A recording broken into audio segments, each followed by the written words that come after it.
If you asked anyone in Cedarbrook, Vermont, who the most dependable couple in town was, they'd point you straight toward a white-painted colonial home on Maple Crest Road and say one name: the Whitmores. To the outside world, Evan and Lily Whitmore were the kind of couple small towns quietly idolized, steady, polite, church-going, the people who always showed up with a casserole when someone got sick and never forgot a birthday.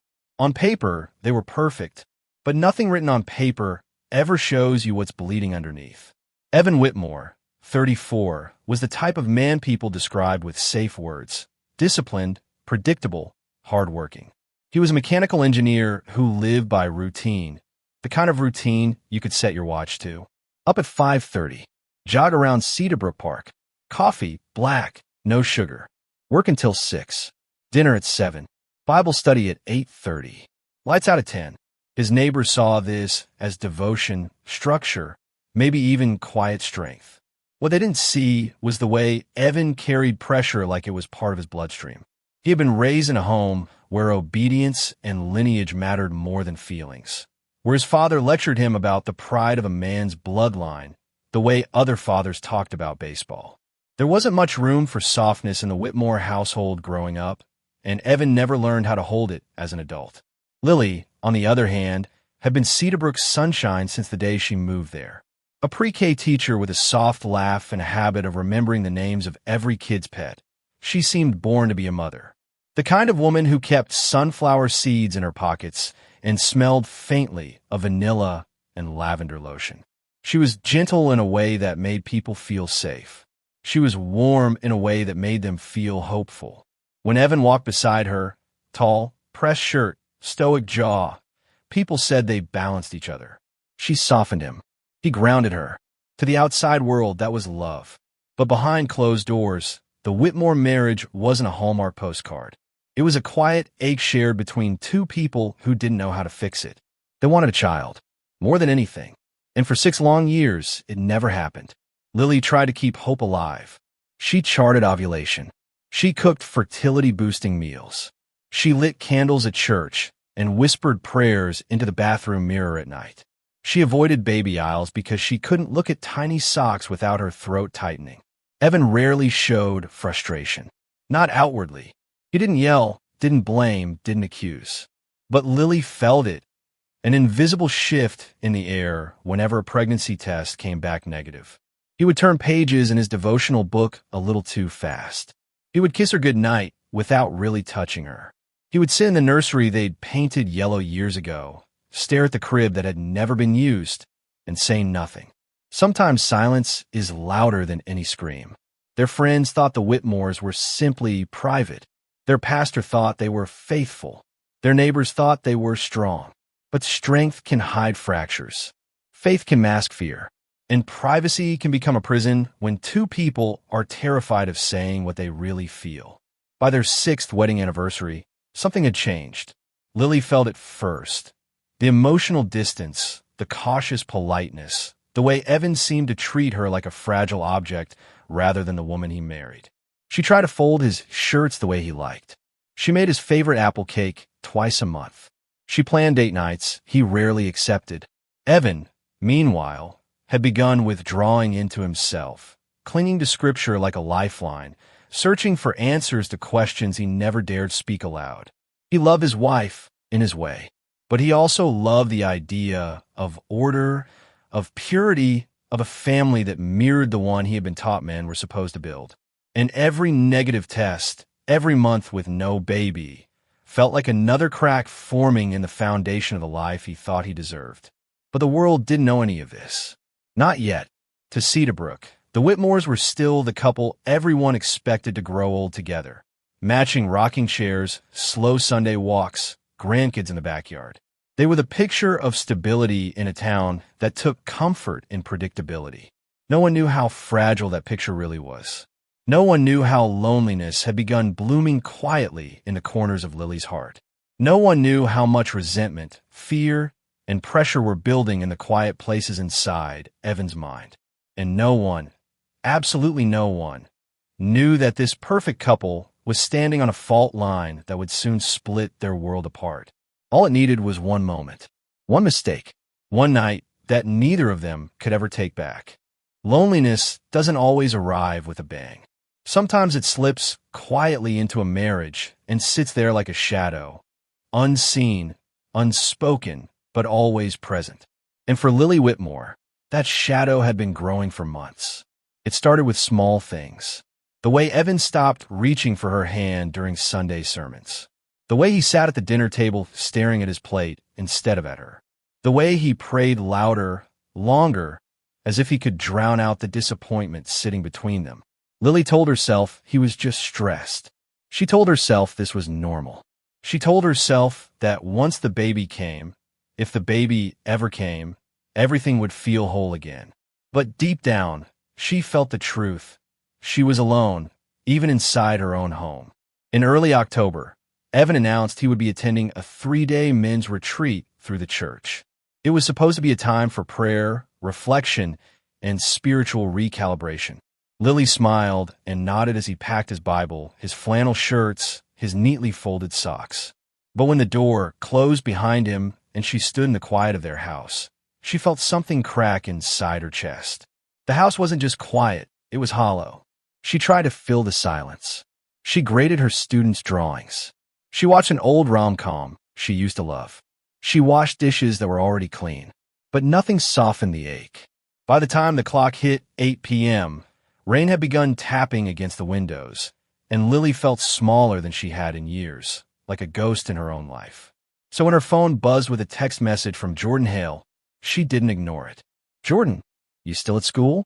I left something in my classroom, and the lights were off." "Lily, no, I'm home. Just a long day."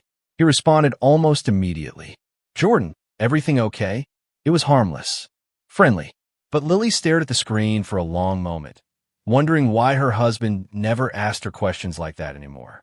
Half an hour later, headlights swept across her living room curtains. A knock sounded at the door, gentle, hesitant. When Lily opened it, Jordan stood there, rainwater trailing down his hair, holding a takeout bag. "Thought you might be hungry," he said, almost awkward. "You mentioned you hadn't eaten lunch." It was a small kindness, a normal kindness. But to someone drowning in isolation, even a small act can feel like a lifeline. She let him in. They ate Thai food at her kitchen table, the smell of lemongrass filling the air. They talked about the school, about students, about silly things. How Mrs. Turner's dog kept escaping and showing up in the teacher's lounge. For the first time in months, Lily laughed. It wasn't flirtation. Not yet. It was two people trying to feel like human beings again. When the laughter faded and silence settled again, it wasn't the same silence she felt with Evan. This one wasn't heavy or cold. It was warm, quiet, understanding. Jordan studied her for a long moment, concern softening his voice. "You seem tired, Lily." "More than tired." She tried to brush it off. "Everyone gets overwhelmed." "Maybe," he said gently, "but you don't have to pretend around me." Pretend. That was the word that hit her like a weight. Pretending she wasn't lonely. Pretending her marriage wasn't falling apart quietly. Pretending she didn't feel invisible. Her eyes filled before she could stop them. She looked away, wiped her cheeks. "I'm sorry." "You don't have to be," Jordan said, his tone low and sincere. "It's okay to need someone." Lily shook her head. "I shouldn't. Needing someone isn't a sin." But to Lily, raised on guilt and duty, it felt like one. What happened next didn't feel like a choice. It felt like a slip, a surrender to months of exhaustion, longing, and isolation. Jordan reached for her hand. She didn't pull away. And when he gently brushed a tear from her cheek, she leaned into the touch like it was the first warmth she'd felt in years. The kiss wasn't wild or passionate. It was sad, aching, born from two people who felt broken in different ways. And when they ended up in her bedroom, rain hitting the windows like quiet applause, Lily wasn't thinking clearly enough to stop it. It lasted minutes. It changed everything. When it was over, reality returned like a cold knife. Lily pulled away first, hands trembling. "This can't happen again." "It won't," Jordan said quietly. "I'm sorry." She shook her head violently. "No, I'm sorry. I'm so sorry. But apologies don't erase consequences." Jordan left soon after, disappearing into the rain. Lily stood at the door watching him go, clutching her own arms like she was holding herself together. She felt hollow, ashamed, terrified. She took a shower until the water ran cold. She changed the sheets. She knelt beside her bed and prayed, tears dripping on her hands. "Please," she whispered, "please let this disappear. Let everything go back to normal." But life doesn't work like that. Mistakes don't evaporate, and sometimes they grow. 2 weeks later, Lily stared at 2 pink lines on a pregnancy test and realized the one night she wished she could erase was about to reshape every life it touched. Forever. Pregnancy, for most women, is a celebration, an answer to prayers, a new beginning. But for Lily Whitmore, the moment those 2 pink lines appeared on the test strip, her heart didn't rise. It fell. She sat on the cold tile floor of her bathroom, staring at the result like it was a verdict.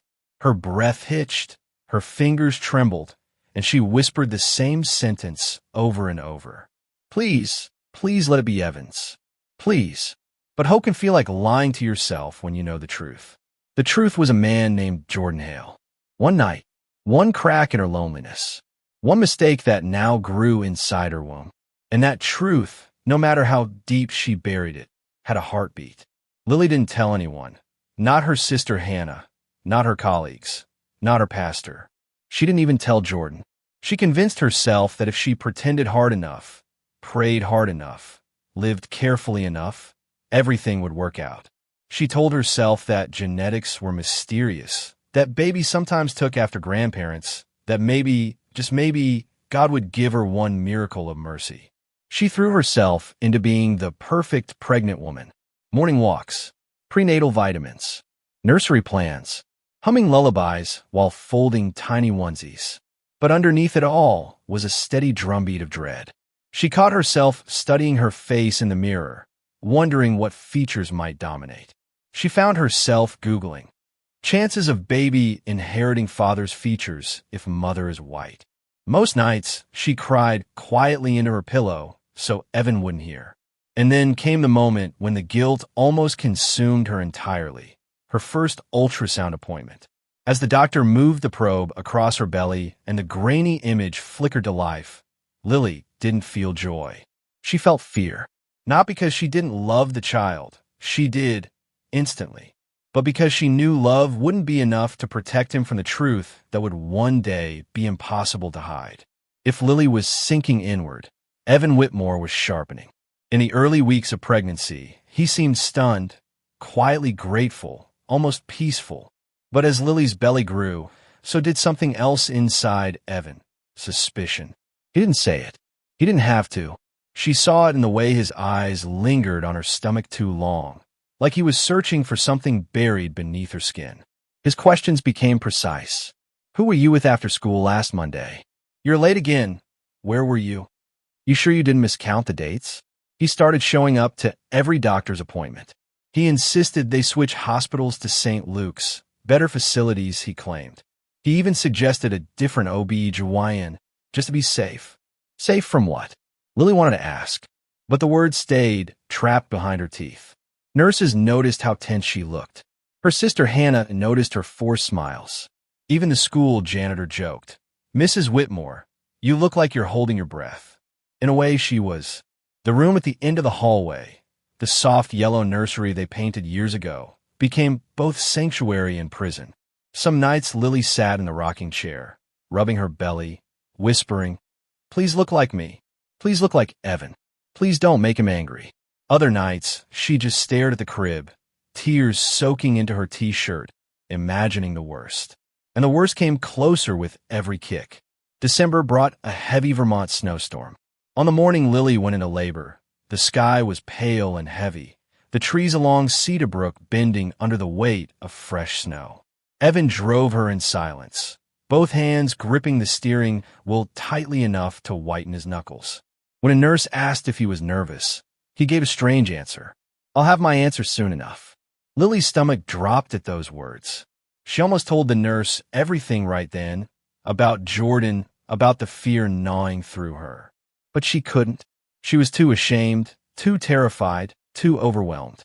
As the contractions intensified, She clung to one last fragile hope. Maybe the baby will come out pale. Maybe the features won't be obvious at first. Maybe I'll get one more day to breathe. But hope rarely survives truth. At 3:47 p.m., the child entered the world, crying, healthy, full of life. A nurse wiped him clean, swaddled him, and turned toward Lily with a gentle smile. But the moment she placed the newborn on Lily's chest, something in the room shifted. His skin was warm brown. His curls already formed tight little spirals. His eyes dark, deep, unmistakable. Lily's heartbeat stuttered. Her breath caught. Her hands froze. Across the room, Evan stood completely still. Not shocked, not confused, not devastated. Confirmed. It was the look of a man who had been waiting months for evidence of betrayal. The look of a man whose world just snapped clean in half. Lily whispered, "Evan, please." But he didn't reply. Didn't touch the baby. Didn't touch her. He simply turned and walked out of the room. Quietly. Calmly. As if he had somewhere he needed to be. Lily closed her eyes and felt terror settle into her bones. Because in that moment, she knew, whatever was coming, whatever punishment awaited, whatever rage Evan had kept bottled for months, it wasn't going to stop at heartbreak.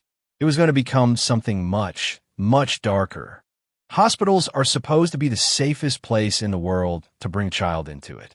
Bright lights, warm blankets, soft beeping monitors. A cocoon built to protect new life. But room 304 at St. Luke's Hospital became something else entirely on that winter afternoon. A place where life arrived and death followed just 51 minutes later. After seeing the baby, the brown skin, the curls, the unmistakable truth, Evan Whitmore didn't shout. He didn't curse. He didn't demand answers. He simply walked out. The door clicked closed behind him so softly that the nurse standing by the warmer thought he was just getting a coffee or catching his breath. But Lily knew better. The moment the latch settled into place, she felt the air in the room warp around her. It became colder, thinner, harder to breathe. She held her newborn son against her chest, arms trembling, tears slipping into his hair. "Please," she whispered to no one. "Please, God, don't let him come back angry." But prayers don't stop footsteps or fate. Down the hallway, a security camera captured Evan standing in front of the janitor's supply closet. Not pacing, not crying, just standing. His face was blank, expressionless in a way only a man who has already made up his mind can be. For 3 full minutes, he stared at a mop sink like it was a mirror reflecting everything he thought he'd lost. His pride, his name, his bloodline. Then, slowly, he reached up and removed a thick, reinforced 4 tube hanging on a stainless steel hook. He wrapped it around his hand once, then again, testing its strength, and he walked back toward room 304. He even nodded politely at a nurse passing by. No one stopped him. Why would they? He was a new father. He belonged there. Inside the room, Lily sank into a foggy half-sleep, exhausted from labor, fear, tears. The baby had been taken to the nursery for additional monitoring. But really, the nurses were giving the couple space, assuming they needed privacy to process the shock. The door creaked open. Lily's eyes fluttered up, expecting a nurse with ice water or pain medication. It was Evan, but something about him was wrong. His face was too calm, his shoulders too relaxed, his hands hidden behind his back. Every instinct in Lily's body screamed, "Evan, please. I can explain. Just talk to me." He didn't move, didn't blink, only walked toward her bed with that chilling, measured slowness. The kind of walk a butcher makes when the animal has stopped fighting. When he finally revealed the 4 tube, Lily's breath collapsed in her chest. "No, wait, please," she cried, her voice breaking. "We can fix this. We can still fix this. Just listen to me. I gave you everything," Evan murmured, voice terrifyingly steady. "And you made me a fool." He climbed onto the bed. Lily screamed, a raw, primal, desperate scream that ripped through her healing body. But no one came. Not yet. Evan looped the cord around her neck in one swift, practiced motion, tightening before Lily could even raise her hands. Her legs kicked beneath the thin hospital blanket. Her fingernails scraped against his forearms, leaving bloody crescents. She tried to call his name, Evan, Evan, please. But the words were strangled into silence. Her eyes met his, but what she saw there wasn't rage, not the explosive kind. It was cold, mechanical, like a switch had flipped inside him. The monitor beside her bed began to beep erratically. 2 rooms down, Nurse Amelia Ward paused mid-charting. That beep, it wasn't normal. It wasn't the jolt of a new mother panicking. It was something darker, something urgent. Then she heard it, a choked, strangled scream that cut off too quickly. She ran. When she burst into room 304, she froze. Evan was still on top of Lily. The two pulled so tight the skin around her neck had turned deep purple. Lily's arms were limp, her mouth open in a silent plea. Sir, stop. Get off her, Amelia shouted, slamming the emergency alarm with her elbow. Evan didn't stop, not until 2 orderlies and a security guard tore him away from the bed. By then, Lily's body was still, her eyes open but empty, her lips blue. Amelia tried CPR until her arms shook. Another nurse arrived with a crash cart. They shocked her twice, then 3 times. But Lily Whitmore had been murdered by the man she trusted most, just 51 minutes after giving birth. As Evan was pinned to the floor, wrists cuffed behind his back, one nurse shouted through tears, "You're a monster." Evan didn't flinch, didn't cry, didn't look back at his wife's body. He only stared straight ahead and said, with a chilling calm, "The moment that child opened his eyes, she stopped being my wife." And in that single sentence, he revealed everything. His motive, his rage, his warped sense of honor. But the horror of room 304 was just the beginning. Because Cedarbrook, Vermont, America, and the entire nation was about to erupt over what happened next. Detectives always say the first hours after a murder reveal the most. And for Detective Sarah Donovan, those hours inside St. Luke's Hospital were a blur of blood, chaos, and questions with no good answers. By the time Lily Whitmore's body was zipped into a black bag, Donovan already knew this wasn't some heat-of-the-moment tragedy born from shock. There was too much calculation in the way Evan walked back in that room. Too much calm, too much purpose. And purpose meant planning. While patrol officers transported Evan to county lockup, Donovan stepped into the empty room 304. The bed was still a mess of tangled wires, overturned sheets, and flecks of blood where Lily had clawed at her killer. The heart monitor still blinked softly, oblivious to the violence it had just witnessed. Donovan stood there for a moment, taking everything in, the smell of antiseptic, the indent in the pillow where Lily's head had rested, the faint warmth still trapped in the blanket. It all felt wrong. Too intimate, too deliberate. She could feel it already. Something much darker had been simmering long before the baby took his first breath. The next stop was the Whitmore home. From the outside, the house looked like a postcard. White colonial, navy shutters, a small wreath still hanging on the door from early winter. But inside, Donovan immediately sensed a tension that made the air feel heavier.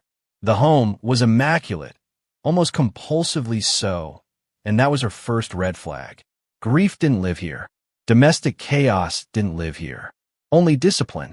In the bedroom, Evan's nightstand was arranged like a soldier's locker.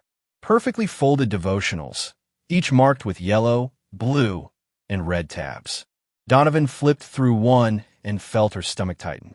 Nearly every passage highlighted revolved around purity, obedience, marital roles, and the sanctity of a man's lineage. Some excerpts were underlined so hard the pen nearly tore through the page. A wife who brings shame upon her husband invites judgment. Bloodlines are God's design. The child of betrayal is a curse. It was as if Evan had been studying for the day Lily gave birth. Then she checked Lily's side of the bed and found the spiral-bound journal shoved beneath the mattress. The first half was normal, sweet, hopeful, a woman praying for the chance to be a mother. But then about 9 months earlier, the tone shifted. Donovan's breath caught as she read the entry dated November 14th. I made a mistake. A terrible one. I only wanted to feel wanted. Nathan hasn't touched me in weeks, and Jordan made me laugh again. God, what have I done? Page after page revealed a woman drowning in guilt, terrified, pleading with God to make the baby look white, to give her time, to let her fix everything before Evan found out. In the final entries, Lily wrote about fear creeping into her house. The way Evan would watch her belly like a ticking clock. The way he lay awake at night, silent, stiff, avoiding her touch. She had felt the doom long before it arrived. Donovan closed the journal slowly, chest tight. This wasn't spontaneous murder. This was prophecy. A man waiting for confirmation. Next came Evan's phone. The digital trail was worse and more revealing than anything she expected. Bank withdrawals and cash. Meetings arranged with a private investigator in Montpelier. A file of surveillance shots. Lily and a tall black man, later identified as Jordan Hale, leaving the school late one evening, laughing, carrying lesson plans. Nothing romantic, nothing intimate. But to Evan, it had been enough. The PI admitted everything. Evan had hired him 3 months before Lily gave birth. Suspicious she was hiding something. Asked for photos, background checks, schedules. The investigator had found nothing conclusive, but suspicion didn't need proof. Evan had already made up his mind. The final blow came from Evan's browser history and anonymous forum posts. Long threads about protecting a man's legacy, wives who betray, the humiliation of raising another man's child, and one especially chilling comment posted 6 months earlier. If my wife ever brought home a baby that wasn't mine, she wouldn't live to regret it. That isn't hate. That's honor. Donovan stared at the screen until the letters blurred. This wasn't a snap. This wasn't a break. This was ideology. The last piece arrived the next morning when detectives interviewed Jordan at his apartment in Connecticut. He opened the door half asleep, hair messy, expecting a package, not 2 officers with grim faces. And when they said Lily's name, his knees buckled. He didn't deny the affair. He didn't make excuses. He didn't try to soften the truth. It was one night, he whispered, hands covering his face. She was lonely. I shouldn't have, but she didn't deserve this. She didn't deserve to die. When they told him the baby had survived and was in state custody, something inside him cracked. He's mine, he whispered. I didn't even know. His grief wasn't theatrical. It was raw, collapsing real. He cried into his palms. Back at headquarters, Donovan pieced everything together on the board. The journal, the PI photos, the highlighted scriptures, the forum posts, the text Evan sent his brother 5 days before the birth. If it's not mine, I don't know what I'll do. But I won't raise another man's legacy. Every arrow pointed to the same conclusion. Evan hadn't snapped when he saw the baby. He had been waiting, preparing, sharpening his beliefs into a weapon. And Lily, already fragile, exhausted, and still bleeding from childbirth, never stood a chance against the hate her husband had been nurturing in silence for months. Cedarbrook had always been a quiet, predictable Vermont town, the kind of place where people waved from their mailboxes, kids rode bikes until sunset, and neighbors borrowed sugar without knocking. But after Lily Whitmore was murdered by her husband in room 304, that quiet normalcy split straight down the middle. What had once been a cohesive community suddenly felt like 2 different countries occupying the same snowy streets. At the bakery on Main Street, arguments broke out between customers who'd known each other for 20 years. In the pews at Christ Fellowship Church, people shifted away from those they'd once prayed beside. Even the school pickup line, normally a place for small talk and coffee and thermoses, became a battleground of whispered opinions. Everyone had an explanation. Everyone had a theory. Everyone had a side. One side called Evan a man pushed past his breaking point. A husband humiliated beyond what any man should endure. They said Lily's betrayal shattered their marriage, shattered his faith, shattered everything. They pointed to her journal, though they had never read it, and said it was proof she deceived him for months. They refused to utter the word murder. The other side saw something far uglier. They saw a hate crime. A man indoctrinated by extremist beliefs about purity, bloodlines, and the value of a woman's loyalty. They saw intent, preparation, ideology, not heartbreak, not shock, not a tragic accident. This side spoke Lily's name with reverence, visited her memorial at the school, and left flowers where she used to stand to greet her students. The candlelight vigil held downtown made the division painfully clear. Half the crowd held photos of Lily and signs that read "Justice for Lily." The other half stood further back, murmuring that no one knows what a man feels when his whole life is stolen. At one point, shouting erupted, and police had to separate the groups before the night devolved into something even worse. Meanwhile, Hannah Clark, Lily's sister, found herself at the center of a storm she never asked to be part of. She had taken temporary custody of baby Isaiah, whose small crib now sat beside her bed. In the first few days, she avoided social media altogether. She knew how people could be, but curiosity eventually broke her. She opened her phone, and the weight of what she saw nearly crushed her. There were messages of compassion from strangers. "Stay strong. Your sister deserved better. We're praying for the baby." But there were others. The ones that made her hand shake. "You should give the baby to his real father. That child is the reason she's dead. You're raising a mistake." And the one that made her close the phone entirely. If Evan had done this sooner, maybe Lily would still be alive. Hannah held Isaiah tighter, her tears dropping onto his blanket. He had Lily's nose, her tiny chin, her softness. He didn't deserve any of this. He didn't deserve to be treated like a reminder of tragedy, or worse, like a symbol of betrayal. He was a child, innocent and unaware of the war raging outside his crib. At the same time, Jordan Hale sat in his apartment in Connecticut watching the chaos unfold on the news. Every channel was reporting the same headline: "Teacher killed by husband minutes after giving birth in possible hate-motivated attack." Reporters huddled outside the Whitmore home, microphones trembling in the cold. Old yearbook photos of Lily flashed between clips of Evan being escorted in handcuffs, face blank and emotionless. Jordan rewound Lily's last text to him a dozen times. "I hope you're doing okay." 7 words.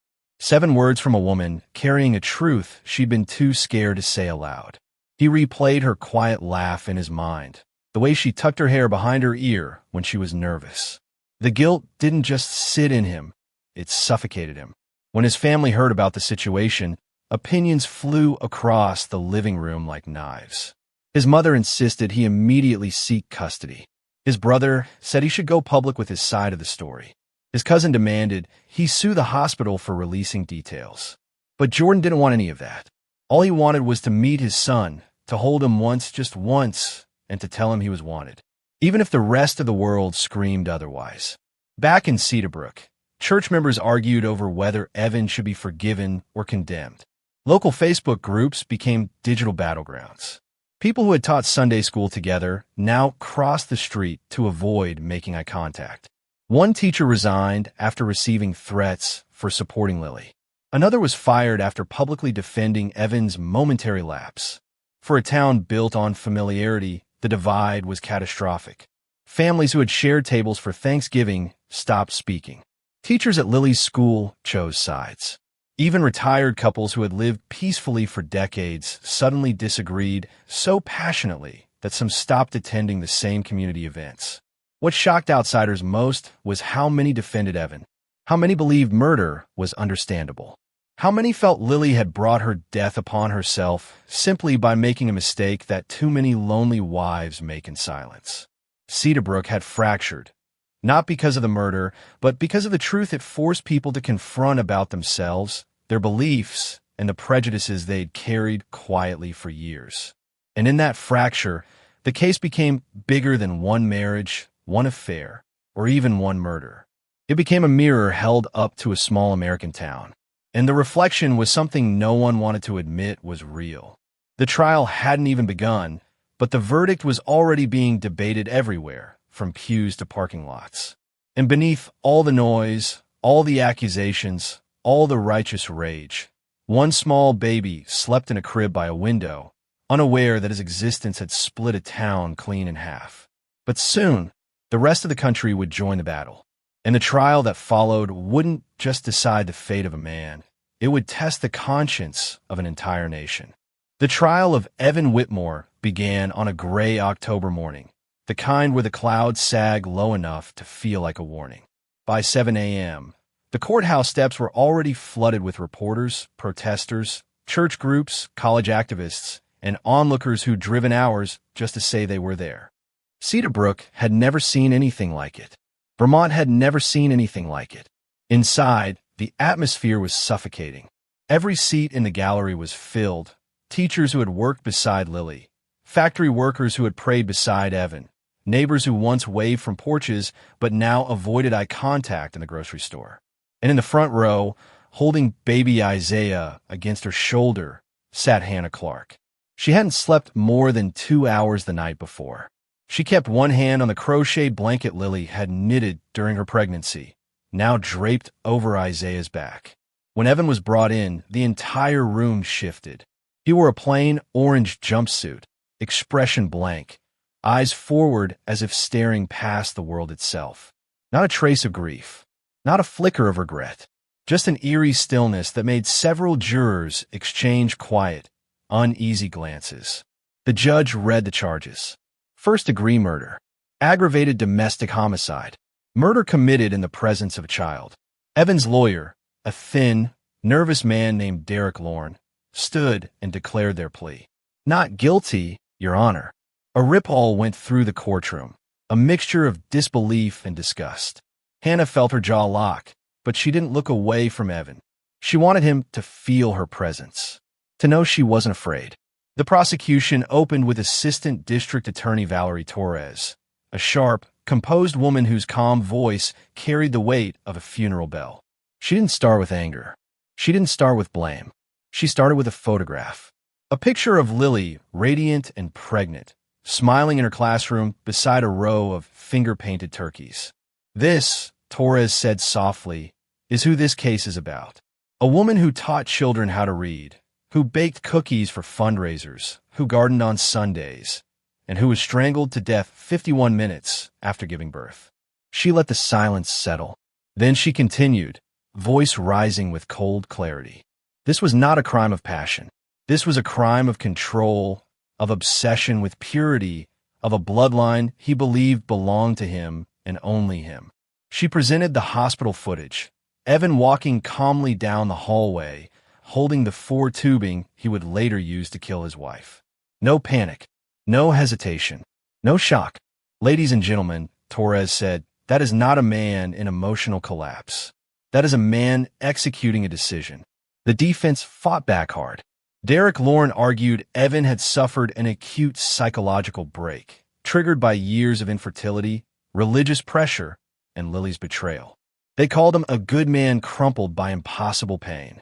A devoted husband whose mind shattered under the weight of deception.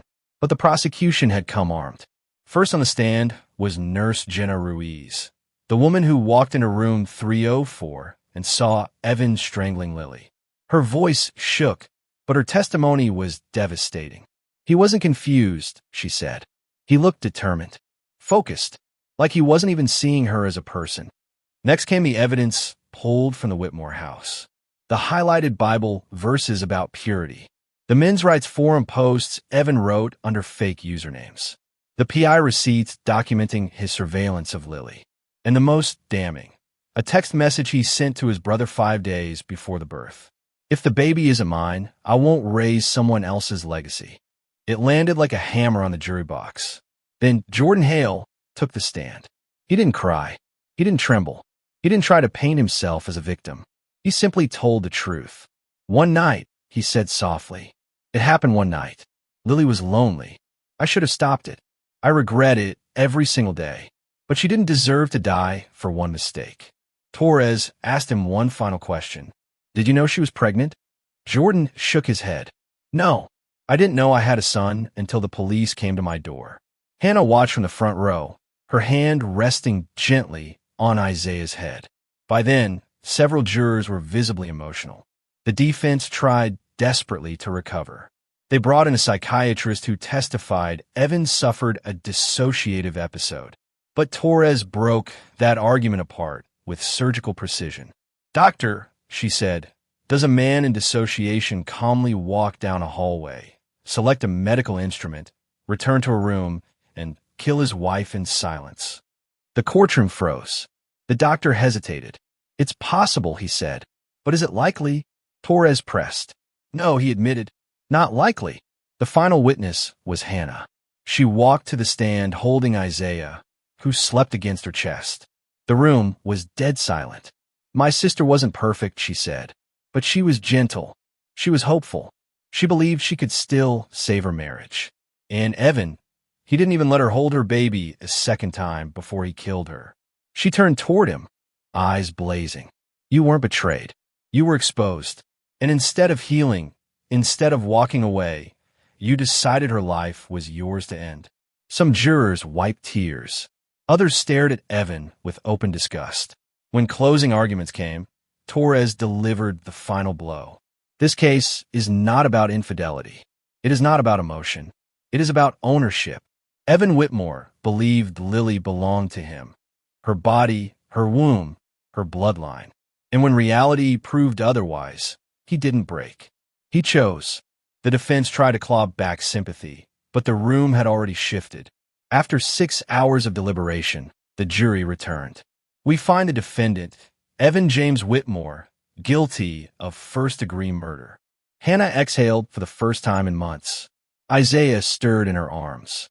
Evan didn't react. Not when the sentence was announced. Life in prison without parole. Not when the judge spoke of cruelty, premeditation, and utter disregard for human life. Not even when the courtroom erupted into sobs, whispers, and prayers. For the first time since the murder, Cedarbrook found something that felt like unity. But outside, the world waited. Because the verdict wasn't just a legal decision. It was the beginning of a national reckoning. Snow fell gently over Cedarbrook the morning after the verdict, as if winter itself was trying to soften what no one in town could forget. The sidewalks were coated in white, the rooftops glistened, and for a brief moment, the quiet looked almost peaceful. But beneath the snow, the wounds were still raw, deep, wide, and far from healing. Inside the Clark household, the lights were dim, the air still heavy with the weight of the trial.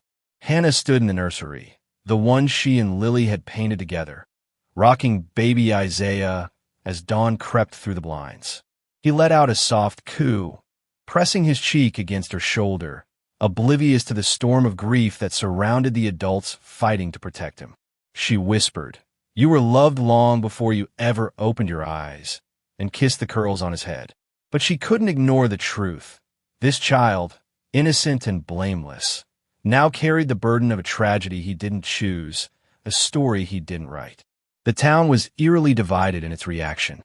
Some saw the verdict as overdue justice. Others thought Evan deserved mercy.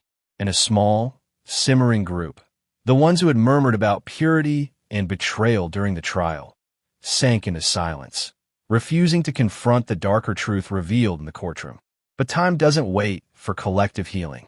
It marches forward, demanding choices, demanding growth.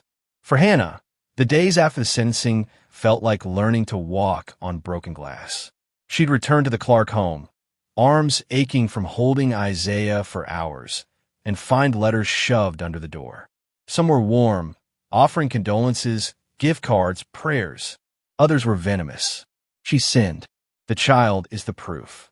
Stop pretending this boy belongs here. You're rewriting God's law. Hannah burned the worst ones in the kitchen sink. She kept the good ones in a shoebox labeled Hope. Meanwhile, Jordan Hale, the baby's biological father, was fighting his own battle. His phone never stopped ringing. Some messages were supportive. Others accused him of ruining a marriage or bringing chaos into their small Vermont community. He stayed quiet publicly, but privately, he called Hannah nearly every evening. "How's he doing today? Has he smiled yet? Does he look like her?" For weeks, they talked only about Isaiah. Not about the past. Not about the guilt they each carried like a heavy stone in their chest. Just the baby. Eventually, Hannah told him, "You don't need to hide anymore. He deserves a father who doesn't disappear." That was the first time Jordan cried. Not in shame, but in relief. The town, however, continued its slow unraveling. Church attendance dropped. Couples fought over details of the case. Neighbors who used to bring casseroles to each other's porches now avoided even a wave. Even the Whitmore family fractured. Evan's brother refused to attend the sentencing, insisting Evan had been provoked while Evan's mother silently placed fresh flowers on Lily's grave every Thursday. But the darkest shift happened inside the hospital, the place where everything began and ended. Nurses requested transfers. 2 quit entirely, unable to return to work in the maternity unit. Room 304, where Lily had taken her last breath, remained unoccupied for months. Staff whispered that no one wanted to deliver a child in a room that had witnessed murder. Administrators eventually made the decision to repaint the entire maternity wing. The pastel animal murals were replaced with softer earth tones. Curtains were replaced. New lights installed, as if renovation could cleanse memory. Yet change, real change, did come. Because people talked. Survivors of domestic abuse began stepping forward. Advocacy groups visited local churches. A town hall meeting turned into a forum on postpartum safety and the dangers of unchecked patriarchal control. Moms with strollers showed up. Dads holding their toddlers' hands showed up too.